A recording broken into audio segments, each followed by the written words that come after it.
दोस्तों, क्या आपने कभी सोचा है कि इंसान की जिंदगी में बड़ा कौन होता है, भाग्य या बुद्धि?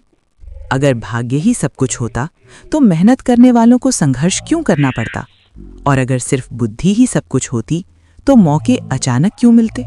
आज की ये कहानी आपकी सोच, आपकी दिशा और आपकी जिंदगी बदल सकती है। बहुत समय पहले की बात है। भारत के एक छोटे से गांव का नाम था शांतिपुरा। ये गांव देखने में तो सुंदर था, लेकिन इसके लोगों के दिलों में दुख और चिंता घर कर चुकी थी। किसानों की फसलें सूख रही थीं, पानी की कमी थी और हर घर पर कर्ज का बोझ बढ़ता जा रहा था। इसी गांव में रहता था एक किसान, रामदयाल। मेहनती, ईमानदार, लेकिन हालात से टूटा हुआ।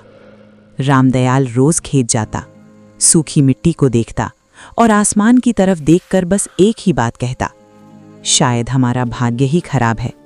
उसकी पत्नी सीता चुप रहती।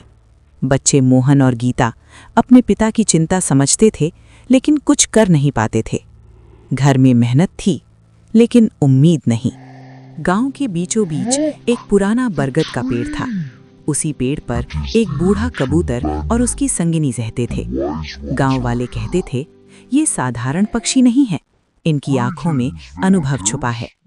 एक दिन गांव के बुजुर्ग हरिराम पेड़ के नीचे बैठे थे।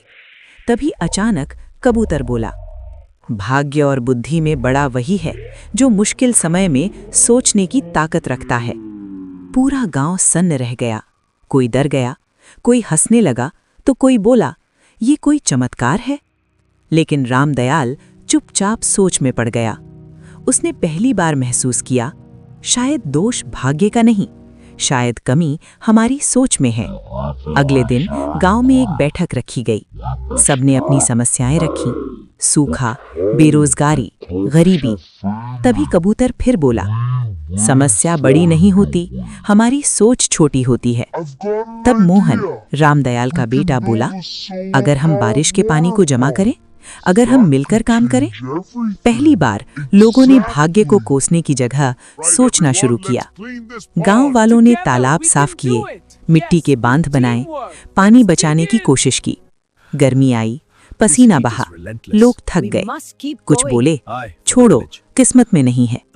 तभी कबूतर बोला, जिस दिन तुम हार मान लेते हो, उस दिन भाग्य भी तुम्हें छोड़ देता है। धीरे धीरे परिणाम दिखने लगे। पानी जमा होने लगा, खेतों में हरियाली लौटी। सीता ने महिलाओं के साथ काम शुरू किया। मोहन बच्चों को पढ़ाने लगा। गांव बदल रहा था, क्योंकि सोच बदल चुकी थी। एक दिन तालाब की जमीन फटने लगी, पानी बहने लगा। गांव घबरा गया, लेकिन इस बार रामदयाल बोला, डरो मत, हम सोचेंगे, हम हल निकालेंगे। नहर बनाई गई, पानी खेतों तक पहुंचा, गांव बच गया। अंत में बूढ़ा कबूतर बोला, भाग्य मौका देता है, लेकिन बुद्धि तय करती है कि उस मौके का क्या करना है। रामदयाल मुस्कुराया।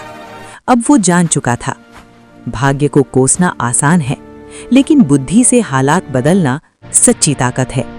अगर आपको ये कहानी पसंद आई तो इसे सिर्फ सुनिए मत, इसे अपनी जिंदगी में उतारिए, क्योंकि भाग्य दरवाजा खटखटाता है, लेकिन बुद्धि ही उसे खोलती है।